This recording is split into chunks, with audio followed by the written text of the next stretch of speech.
Everyone, we will go ahead and get started. My name is Stacy Whitehouse. I'm a Senior Associate for Communications and State Engagement for Advanced CTE, and I'm excited to present to you all today and really just have these two states talk about the great things that they are doing to advance Principle 3 of our vision for the future of CTE, which is CTE Without Limits. So this will be a bit of an interactive webinar. The focus will be our panel of state leaders, but there will also be several breaks to allow you to digest the information and contemplate how it can be applied in your state. And we really encourage you to ask detailed questions if it'll help you decide how you can make this happen in your state or at the school level, because we know that every state is different, and this is here to provide good practices, but we want to help you make this happen in your own state as well. So this will just be a quick overview of the agenda. You're welcome to ask questions at any time. There will be 3 different breaks for questions, but don't wait to ask your questions, of course. So we have 4 great speakers today from the states of Massachusetts and Iowa. And so we're looking forward to hearing from them. We have both a state and a local perspective, as you can see. So really quick, as everybody is hopping on, not only would we love to hear where you're from, but we also want to see what sector and what kind of work you do. So we're going to launch a poll to just take a see at where everybody is coming from in addition to their state.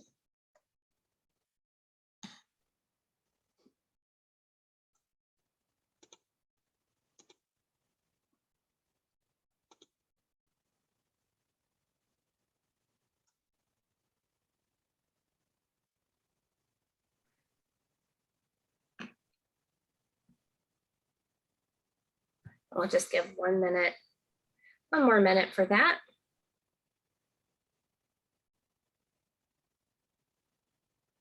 If you did hop on late, you're welcome to share which state you're from. And then the chat, I'm seeing lots of warm weather states, actually.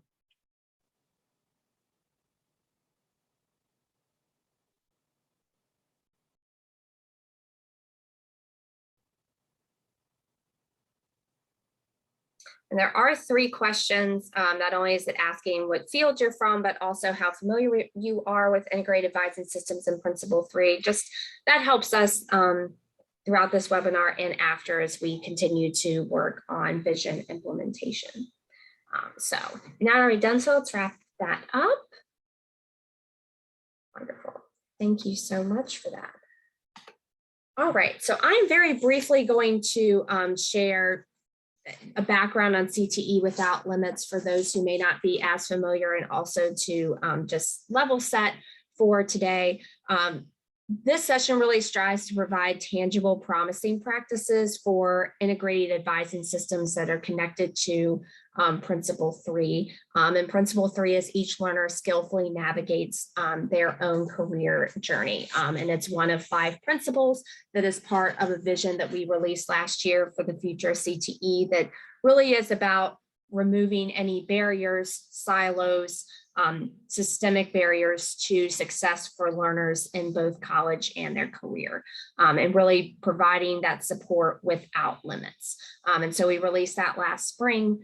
We have over 40 national partners that support this work, as well as we know so many of you at the local and state level, which we are very grateful for. And so this continued webinar series, of which we are covering all 5 principles, allows us to focus on each of them and what states are already doing and where the growth points can be in the future. So there are 3 action areas to realize Principle 3.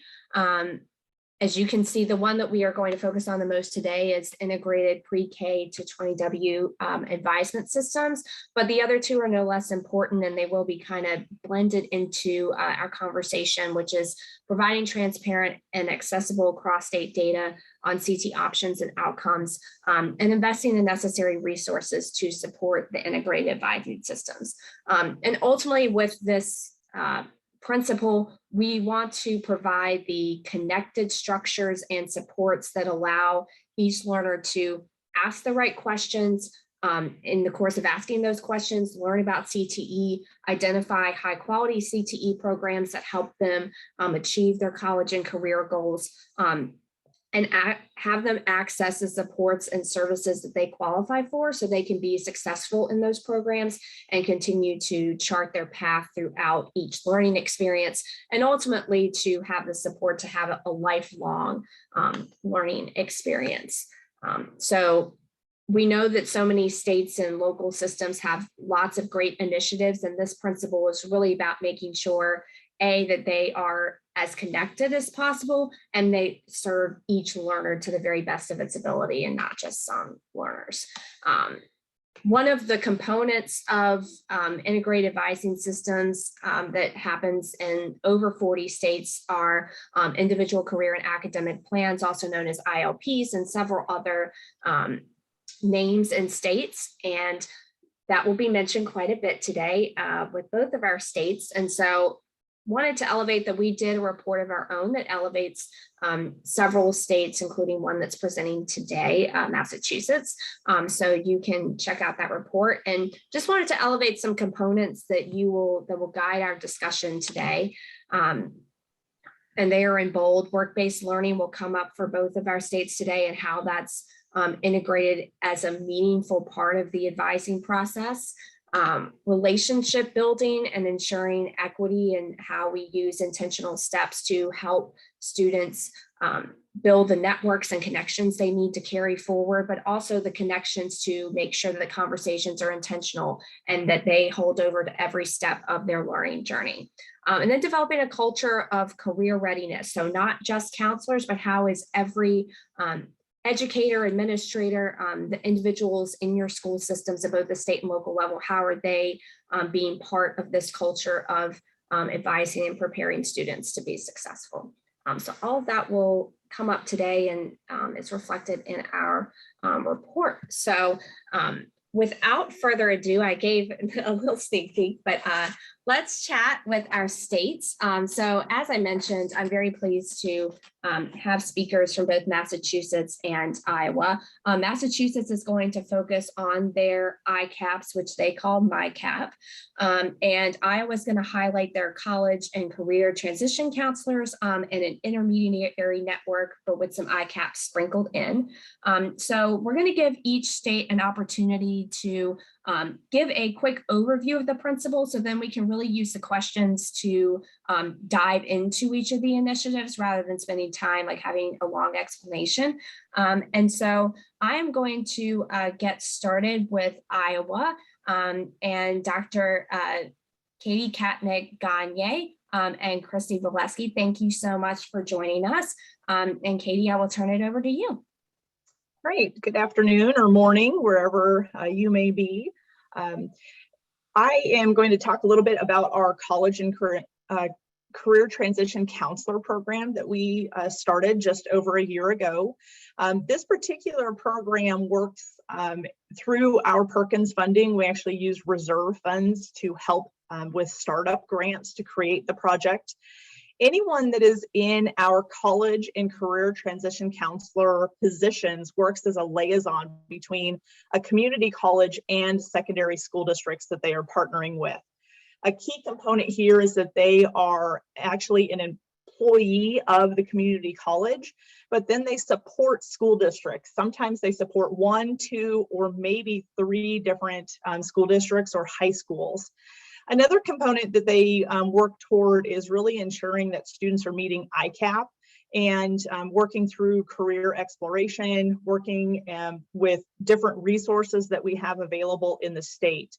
And our startup funding has funded a number of these positions in coordination with helping move students forward toward career and academic planning goals that they have set for themselves.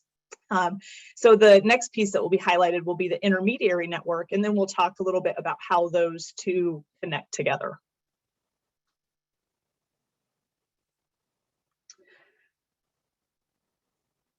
Hi, I'm Christy Valesky. For those of you who don't know me, I also am from Iowa, and I support the Iowa Intermediary Network. And as Katie had kind of alluded to, and especially in the slides, that the college and career transition counselors and the Iowa Intermediary Network should be a consistent braiding of working together with the same goals, but different, or not the same exact goals, but supporting each other through their individual goals. But all of it is mainly supporting students through their career exploration pieces. So the Iowa Intermediary Network is a $1.5 million funding piece that comes out of Iowa's gambling revenue. $50,000 of that $1.5 million is carved off to support the entire network, and the remaining 1.45 is evenly distributed among our 15 community colleges. And by distributing among the 15 community colleges, they're able to provide a regional approach. So you're not supporting necessarily just one large city, but you're able to support the rural communities as well, which creates not only more equitable access for our rural communities, but it's also easier on our employers. So they're more efficiently used. So rather than having the same employers used multiple times for the same type of exploration piece, we can come together because we have one person supporting all of that work. So I think we'll dive into more of those pieces and how this intersects with ICAPs and CCTCs a little bit later. Thank you, Stacy. Thank you so much. And you stayed under time too, which is impressive. So now we are going to have Lisa Harney and Marsha Ennis-Mitchell share a little bit about ICAPs in Massachusetts. So Lisa, I will turn it over to you. Thank you, Stacy. In Massachusetts, you will hear me reference MyCap, again, looking at the individual, focusing on the individual for academic and career planning. In MyCap, we really ground MyCap in our state definition of college and career readiness. I don't know if you have my slides or not, Stacy, but in our definition, we highlight 3 key domains for student success. The personal social, which includes SEL, social emotional learning and mental health. Career development, which includes a spectrum of experiences from awareness to exploration, and then immersion, which includes our work-based learning experiences. And then the academic domain, and we include post-secondary planning in this domain, as throughout the MyCap process, as students identify their career interests, they also align their course taking and their post-secondary planning. When we look at these 3 domains, we realize how aligned they are with those questions, which I would dare say most of us have asked ourselves throughout our lives, our life journey.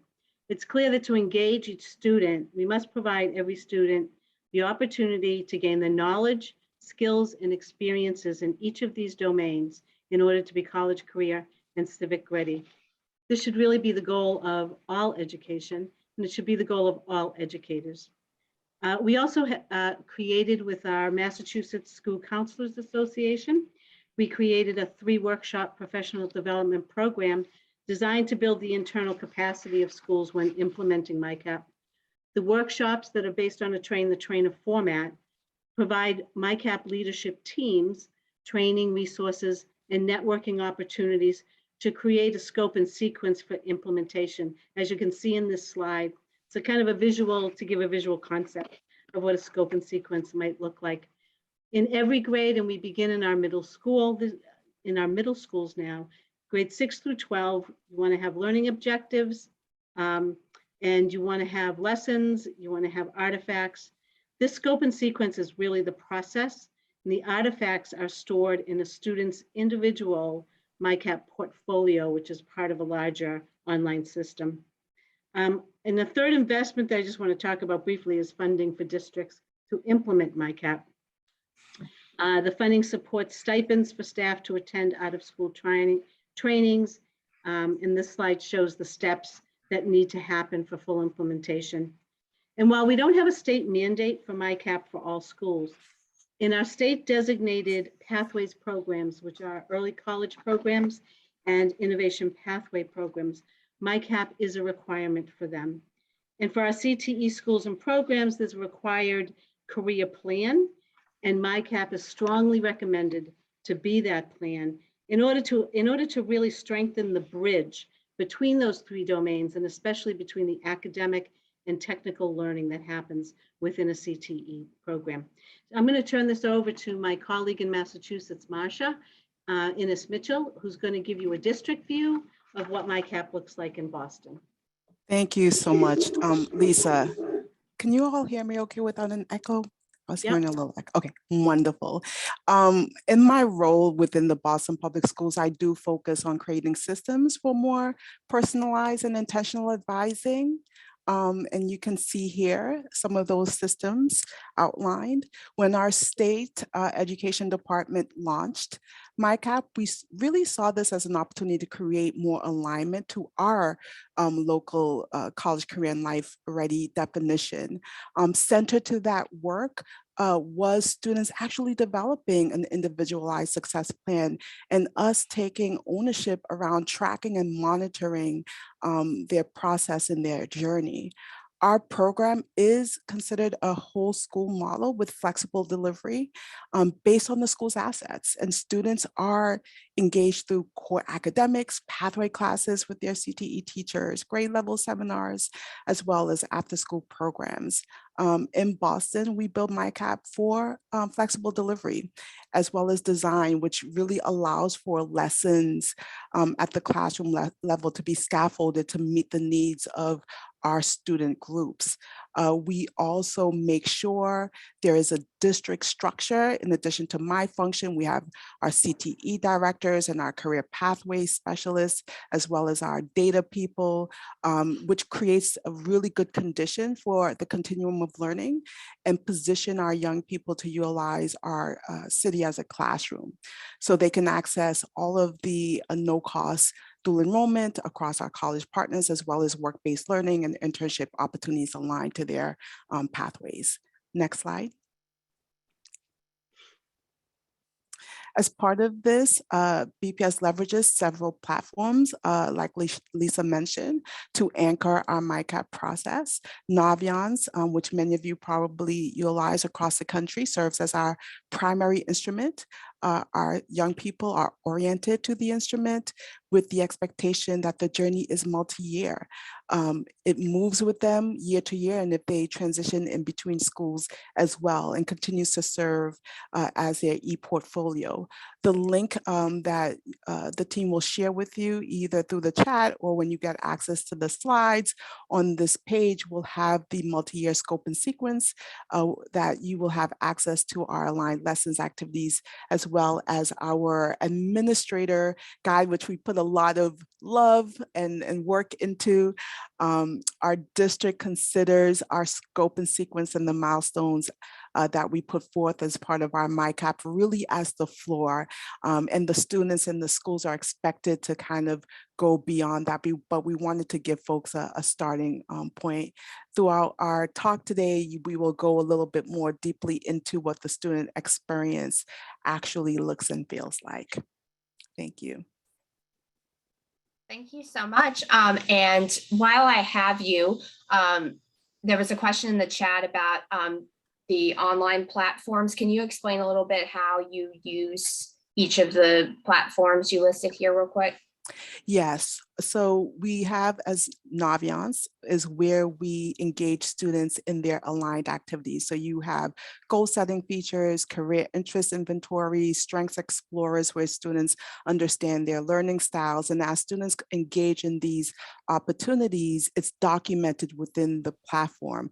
MIFA Pathways is our state's platform. They have a very robust financial planning tools and resources in there. So a lot of schools will engage students utilizing the MIFA platform. We also utilize the EverFi financial literacy for our students to understand banking basics and all of the ways that they can finance their college education. And what we do is once a student completes a task in one of these other platforms, we on the back end mark that task as completed and document that completion trigger within Naviance. So while Naviance is our one-stop portfolio, and that's why I said creating the conditions at the district level to make sure this does not feel labor intensive for our schools is critical, because we absorb a lot of that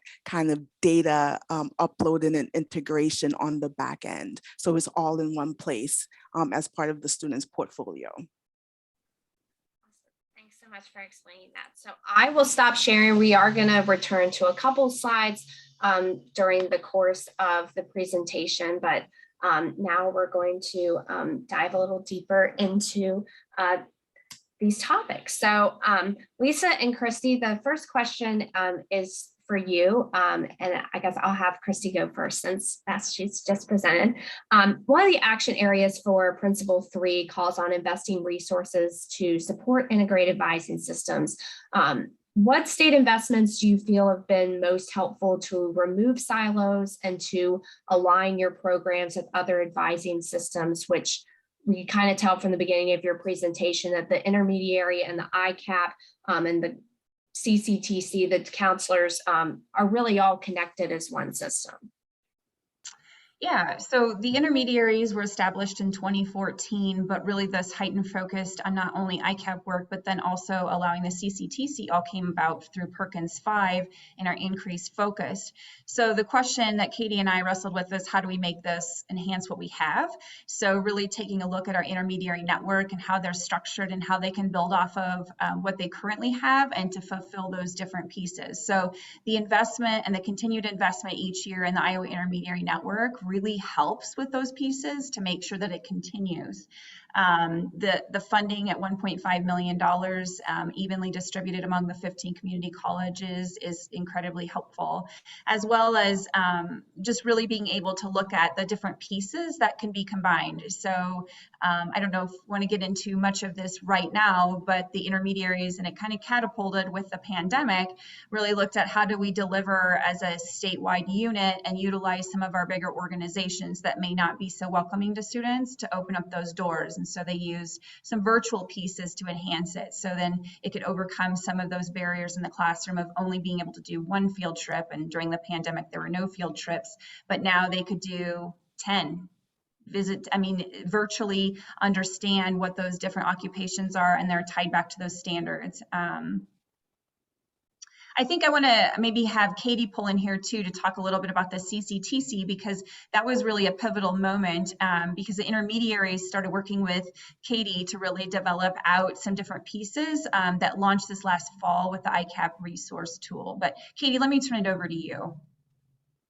Yeah, definitely. Our college and career transition counselor program really focuses on, these are individuals who have been school counselors, typically at a high school level, or maybe they had transitioned into college. But one of the pieces, they almost act as like a bridge to help students in the classroom connect out to those activities that an intermediary is doing. While, you know, and I think this takes place nationally, most counselors have way too much on their caseload. You know, you're looking at 400 plus students in many of our caseloads. Or we also have here in Iowa a lot of K through 12 school counselors. So they're looking at everything that happens in elementary all the way up to trying to get students to graduate and get out the door and move on to their post-secondary life. So that college and career transition counselor, the support that they receive ends up being a total of $50,000 for a startup funding. And they start out the first year, it's a 3-year grant. We lump sum a large amount, $40,000 in the beginning.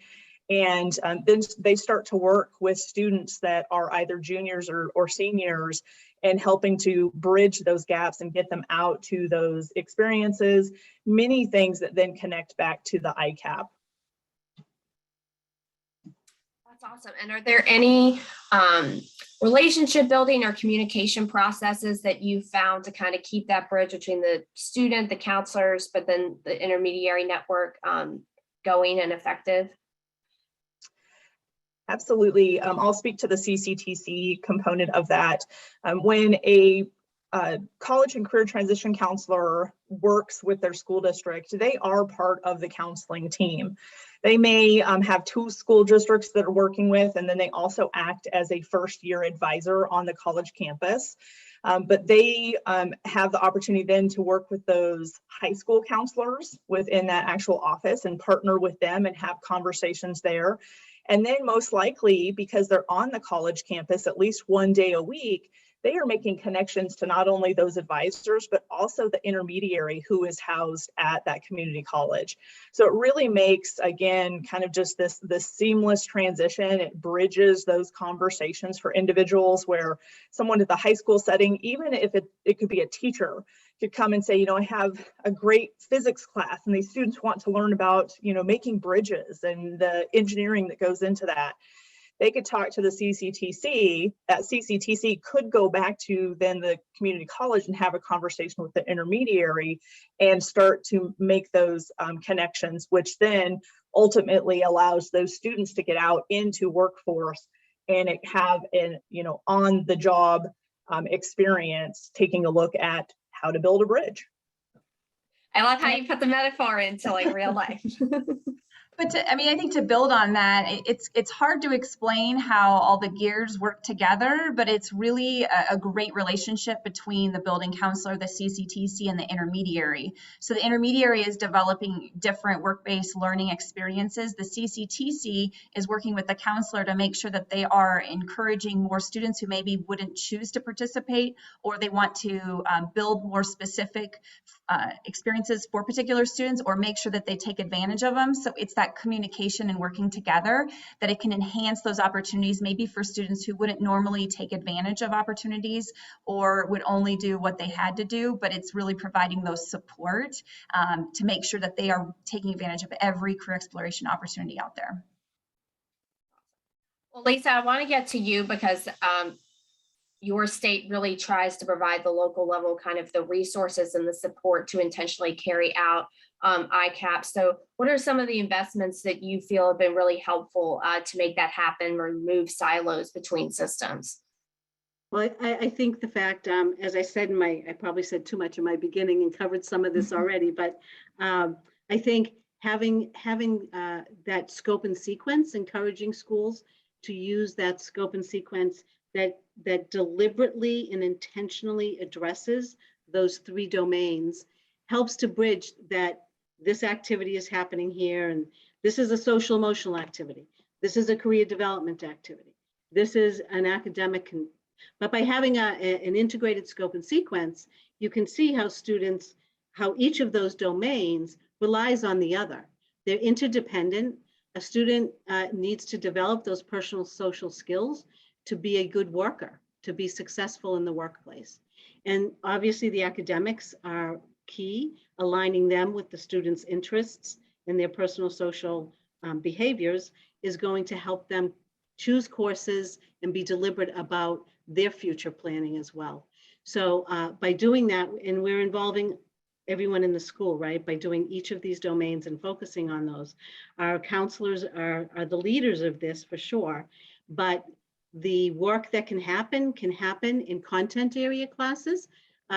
We had a presentation by Boston recently that where a teacher incorporated into her math class graphing and then went to the portal to do a search on, had the students go to a search on the college, or it was actually a lesson on scattergrams, and they took the students into their portal to research their college choices and do a comparison using scattergrams. So there's great learning that happens across the career development network to have that happen. The other and so that's part of our PD series, right? To help our schools and districts understand how to do that. As those steps, I showed those steps earlier in my slide, creating a team. The leadership team has to include teachers, counselors, related service providers, if that's important, EL and special ed, because we're never gonna, we won't please everybody if we don't have everybody in the design system. So, so that really connects across schools, across districts, across roles, and it ensures and helps with the buy-in of this, right? When it's being presented new to the schools. Buy-in is huge. If you don't have buy-in, no matter how good your implementation plan is, it's not going to work. So the scope and sequence helps to drive the implementation plan and the buy-in of the schools. And then we added funding last year, which was a wonderful thing. As we've learned on Zoom, we get zoomed out. And but having our meetings is difficult, and it can't be done during the school day. We can't ask teachers and folks to do double duty. So we provided money for stipends so that we could meet. We did our PD after school. Teachers could meet in their schools after school time and not have the conflicts with their schedules. And then again, the pathways programs that help, where MyCap helps to drive the work in the pathways specific.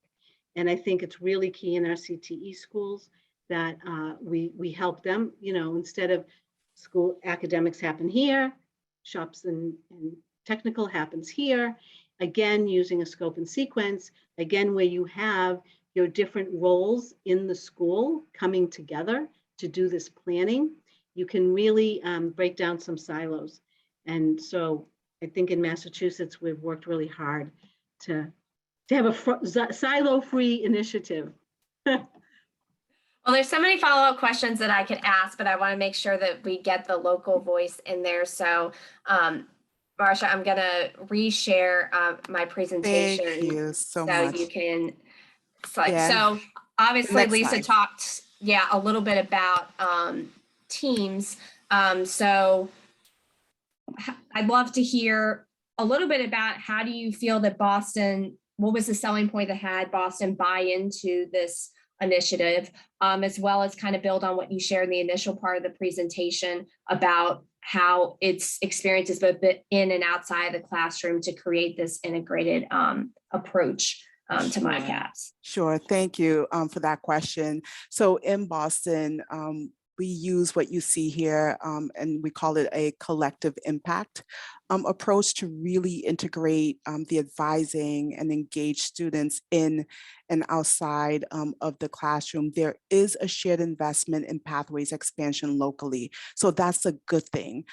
We recently, and when I say recently, a couple of years ago, received support from the JP Morgan Foundation, where we were able to launch a New Skills Boston initiative to expand early college as well as innovation career focused pathways in our high demand local industries. So first and foremost, that's where a lot of the buy-in came from, because there's now resources on the table to really go a lot deeper.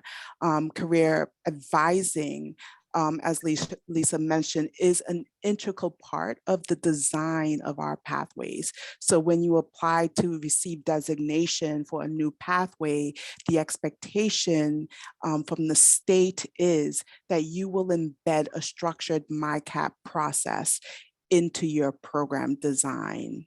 Some of our schools will bring their employers to the table and have them be a part of the delivery. So when students begin to set their goals and explore their career clusters as part of their 9th grade foundation, the employers are right there engaging in that rotation process with our schools. We also have a long-standing partnership with the city's Workforce Investment Board. And I'm not sure what that looks like in the other cities, but here in Boston, that entails having career specialists in our schools who work directly with students to review their MyCap results and align jobs and internships beginning in the 10th grade based on, the results coming out of their MyCap around their interests, skills, and aspirations.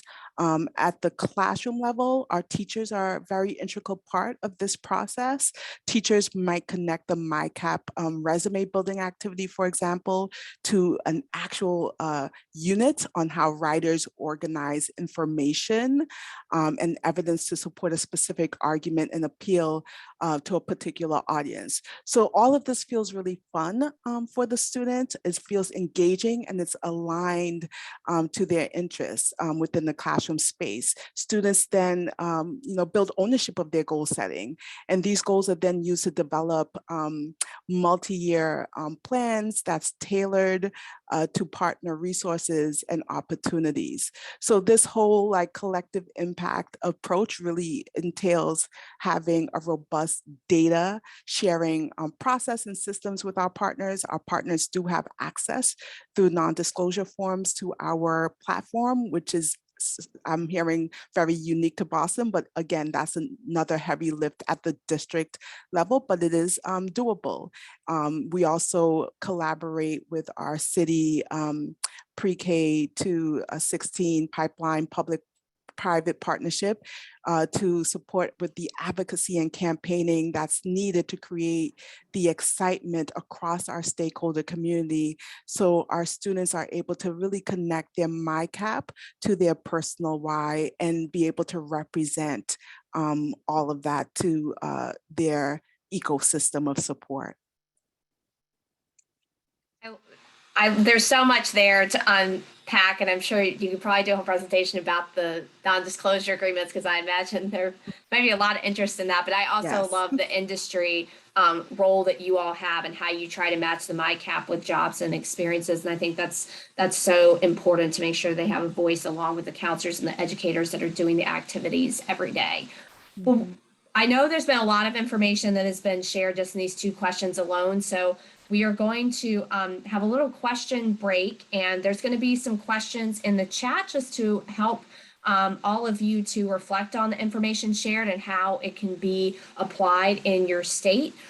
We do have some questions already for our panelists. So I have definitely related to MyCaps. So Marcia or Lisa, either of you could take this, but does MyCap have a way to integrate an IEP? I think that's always the question we get, isn't it, Marcia? Actually, so at the state level, I work closely with our special education unit, and we are building our relationship for this. It is so closely related to transition planning. And we believe that if students are engaged, students with this, because MyCap is definitely individually focused. Mm-hmm. So every student should be doing engaged in MyCap work. And so if our students with disabilities engage in MyCap, the MyCap process, beginning in grade 6, we believe that they are well poised to take some leadership at their transition planning meeting in Massachusetts that happens at age 14.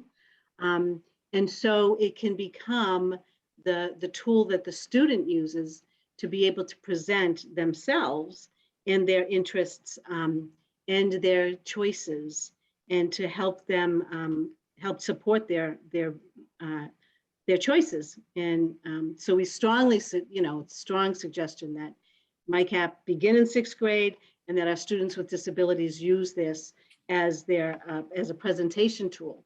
Maybe create a little PowerPoint on themselves, or find ways to use the data that they're collecting in their own MyCap to develop their transition plans at 14. Marcia? Yeah, so what I'll add here is that we are building out our middle grades MyCap, but more utilizing a transformative mentoring lens where it's more around identity development, so students understand who they are right now as learners, and as Lisa said, how to represent that within the space. The other piece is we work very closely with our Office of Special Education to make sure that the tools feel right to our young people, and that we scaffold it in the appropriate ways. So it's engaging students across abilities. We know that not every tool meets the need for every learner, but the scaffolding will allow the experience to meet the unique needs of a particular student at any given time. So we're excited that that work is evolving, and we're always looking at ways to incorporate new resources to that end. There are lots of questions about the MyCap process, and panelists, there's a Q&A section that you can type in answers, but I've also put a couple of them in the chat if you're able to answer them throughout our time together. I do want to have some conversations about some the larger systemic like connections. So we will try to get to as many of the questions that have been asked towards the end as well. But if you saw that there were 3 questions asked in the chat, please feel free to reflect on those. Lauren, thank you so much for sharing your resources in Colorado. And please feel free to continue sharing your resources. That is great that several of you are doing that, and that helps all of us continue to learn from each other. Julia, thanks from Alaska for sharing this. So we will ask those 3 questions a couple more times as we go through all of these, and hopefully we'll get to as many questions as possible. So Katie, I'm going to go back to you to talk a little bit about the role of ICAPs in Iowa's initiatives. And I know we had some slides, so I'm going to go back a bit. Can you explain how ICAPs are leveraged in the CCTC and what processes you have in place to ensure intentional feedback and collaboration? Yeah, absolutely. So in Iowa, ICAP is legislated for 8th through 12th grades. So on this particular slide, it gives you code if you want to go in and really read up on that, have some nightly reading. It can get pretty exciting. But within that ICAP, there are 5 areas or elements that every student must complete every year. And one of the things that we really saw is that, you know, in Iowa, school districts have to submit ICAP data back to the department. So we knew these activities were taking place, but they may have only been taking place within like the career information system. And we also regulate the career information systems that schools have the ability to use. And you can find that information on our career and academic planning page, which is cap.educateiowa.gov. Within this, though, what we saw is that, you know, many times counselors were tasked with getting all of those students through ICAP. And that's where we really said, you know, we need help in this area. We know that we're not doing students justice. We're not providing them with the opportunities that we need to have. How can we as a state help supplement in some way the actions that are taking place? And that's really where we've inserted the college career transition counselors. We had a school district in Eastern Iowa that was already running this model, and a person at one of the area education agencies came to us and said, hey, we're having a lot of really good success with this. What are your thoughts? Is this something that we could potentially do in a statewide model? So that's really where we came to, you know, think about, well, maybe we should do this. Maybe we do need to kind of accelerate and drive and fuel more of what's taking place in ICAP. And that's where, you know, working through a new Perkins state plan, we started having all of these ideas. And that's really where we put the money in the bucket to get that particular project started. Stacy, if you'll move to the next slide, I'll talk a little bit more about this. And my good friend Lauren Jones, who is on here, because I just saw her piece from Colorado, will love this, because another piece that we really talked about, and we have actually adopted from some presentations that Lauren has given, is that ICAP is an action verb, that you're never done being ICAP'd. This should be taking place all throughout a student's schooling. So whether they're in preschool or they're going on to get their graduate degree, we can all think about in our minds, like, where were we? Where have we gone? Where do I want to go to, etc. And part of that, and even within rule and code, we call out having those holistic and authentic opportunities. And that's where we said we have to insert the college and career transition counselor. Those counselors then have the ability, again, to bridge some of those gaps. They create an opportunity for that student to have one person as their contact for potentially 3 years. We recommend that they start out at the junior year, then work with them again in their senior year. And then if they go to the college campus where that CCTC is employed, they will then have that CCTC as their college advisor for their first year. So you really have 3 years of hopefully successful touch points that that student is experiencing. Another key concept that was important for us, because we used Perkins funding to help initiate this program, is that school districts and community colleges, when they applied for funding, had to focus in on special populations. So we used that special populations definition that Perkins 5 uses. And I just dropped that. It's really expanded. I dropped it into the chat for you if you're not familiar with that.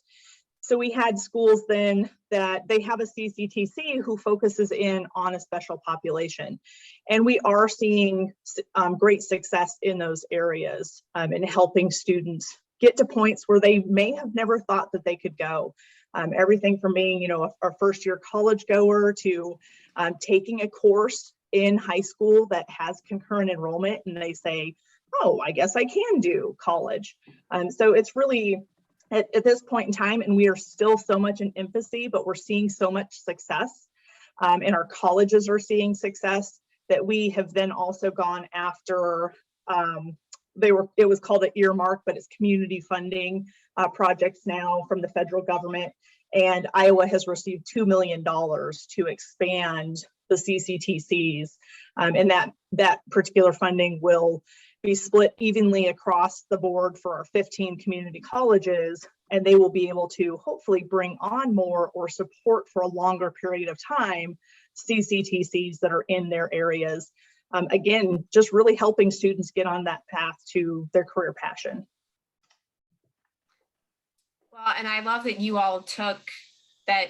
There obviously is good responses between the local and state level, that you all saw that there was a problem. You decided to scale up a local solution, which is wonderful when that happens, and you leverage Perkins federal policy. So that's great to see all those pieces come together.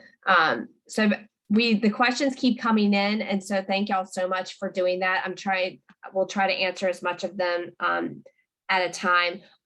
Katie, do you happen to know how many students typically make up a counselor's caseload in your state? We all know in many states it's way over what it should be. Yeah, absolutely. It's anywhere between 350 to 400 for most of our counselors. And then we did put a regulation on a CCTC. They cannot have more than, we really tried to keep it at 250, but we said no more than 300. So in some of our larger schools, districts really had to focus in on that special population and say, these are exactly going to be the students. We're going to have this many juniors, this many seniors, and then that also will account for students that the CCTC will see at the college level. So eventually we may see some of that funnel down a bit where they won't be able to deal with as many students. However, it's all about keeping, those opportunities available. We also see then on the back end that we will have eventually more college and career transition counselors in our schools. So even though they may only be able to see 250 students, you have a partner just down the way from you that is doing the same exact work and actually providing services to more students than what they would have if they were just one person alone. Well, Christy, I want to make sure we give you some time to talk about your intermediary network, and we're going to do the ICAP connection as well. Can you explain how the intermediary network, I think you've talked about a little bit, but how the intermediary and ICAP is connected, and particularly how work-based learning is leveraged to document and help learners go through the career exploration process in a more intentional way? Yeah, so you can't fully utilize an ICAP without some sort of work-based learning, and we've talked about how important it is to have that integrated in. And so we had posted in the chat earlier the ICAP resource tool that came out this last fall, and those are age-appropriate activities that were cross-referenced. So the intermediary leaders worked with Katie to make sure that they were age-appropriate, they were meeting the needs, and districts have really taken hold of that as a resource tool to figure out how to develop out not only their ICAPs, but then their district plans and building in those appropriate pieces for work-based learning.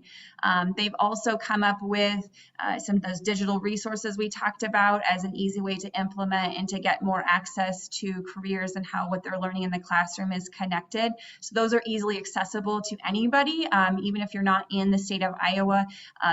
You can download them for free. And so we found some counselors were pulling in students individually to say, I know you're interested in this. What do you think about these? Maybe connecting with the video here. The other big thing that we're talking about when it comes to work-based learning and really kind of taking a hold of what we have with our CCTCs and really with ICAPs and those reflections is the idea of embedding work-based learning. And so the intermediaries on their educator resource page, they have an embedding worksheet, which helps an educator identify the different courses that they have in their program and what they want to include for work-based learning for those experiences. Because what we find is that if work-based learning is something separate, we're basically deciding that only some kids get to access work-based learning. When it's integrated in and built into the classroom expectations, students are prepared for the experience, they're supported throughout the experience. A lot of those barriers we're able to overcome those barriers, and then we can provide some sort of reflection. And that's really the direction that Katie's trying to help support our educators moving towards, is helping with that reflection piece, because our counselors are so overwhelmed. So it's really thinking about what kind of processes and systems do we have, and how do we utilize each other so it's not a huge lift on any one particular group of population, and that we're all working towards the same goal. Can you give a quick example of a type of experience when you say embedded into the curriculum? Yeah, so one of the ones we've really taken a look in Iowa and updated our work-based learning guide. We didn't want to do just a tour. We really wanted to take it to the next level. So a combination of like a group job shadow and a tour. So a class may go to a particular industry partner, and the students will be split up into smaller groups, and they can do short informational interviews, and they'll have a rotation with some sort of activity that's engaging to really give a more in-depth experience. And what that does is it replaces maybe a burden of an employer trying to take on maybe 800 kids for a job shadow, but maybe now with the student, they can see many more students in a shorter period of time. And then students can actually see that business is more than one career type, because that's a common complaint is we have all these different careers in our business, but nobody knows about it. So here's a way to help rotate those experiences. And because we're doing short informational interviews, which is typically a component of a job shadow, students can learn more in depth, as well as have exposure to many different fields. So prior to the experience, the educator will prepare the students for the experience. Let's learn more about the business. Let's learn more about the careers in there so we can ask more in-depth questions. Typically, it should be related to a content piece. The kids are all transported there, so we don't have to worry about the transportation. If a student needs a support while they're there versus in a job shadow, they would have the educator present or an associate as needed. And then afterwards, the educator can build in some sort of reflection piece, which helps the student process what they experienced and what their next steps should be.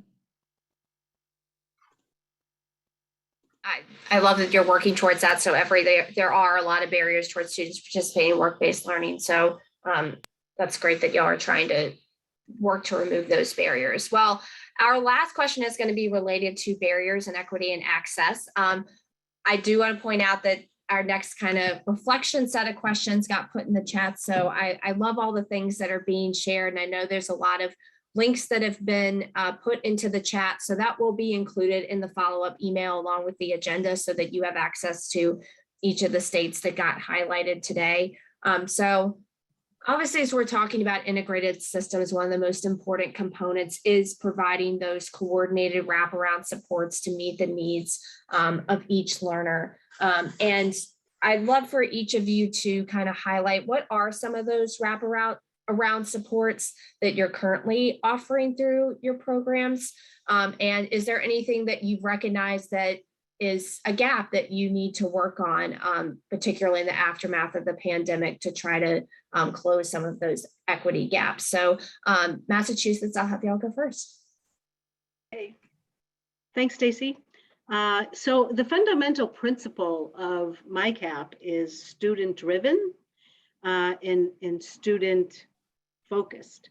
And so it is through that we expect that schools and districts will be ensuring that every student is included. But we know that you know, there can be cracks.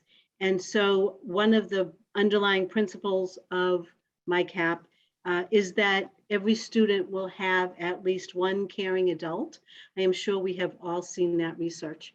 When our counselors have 250, 300, or 400 students, the students don't have that opportunity.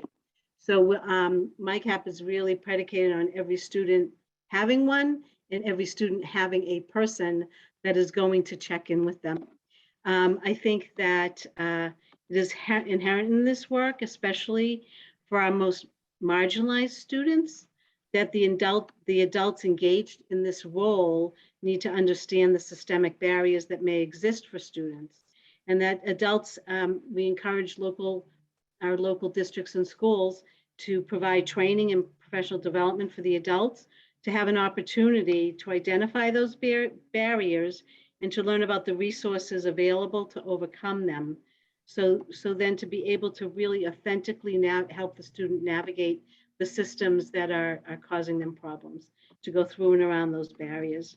At the department, we've aggressively engaged in diversity, equity, and inclusive practices, and internally, as well as creating a lot of resources to support schools in those efforts. I think one of the, is kind of a dual thing, because there are a lot of silos still in the work. Our work up to this point has been based on districts and schools, but even within that, we have tons of initiatives with our career centers, with our workforce investment. As Marcia said, the Private Industry Council in Boston, there are lots of places that stuff is happening, and we really want to work further. That's our gap. That's one of the things we're going to work on, is to let MyCap become the process that helps braid all of these back together, so that no matter where the student goes, no matter who they're working with, they're getting support for their own planning process. I know I'm running short on time, so Marcia, do you have anything that you would like to add? I think Lisa captured it very nicely. We are still doing the adult work.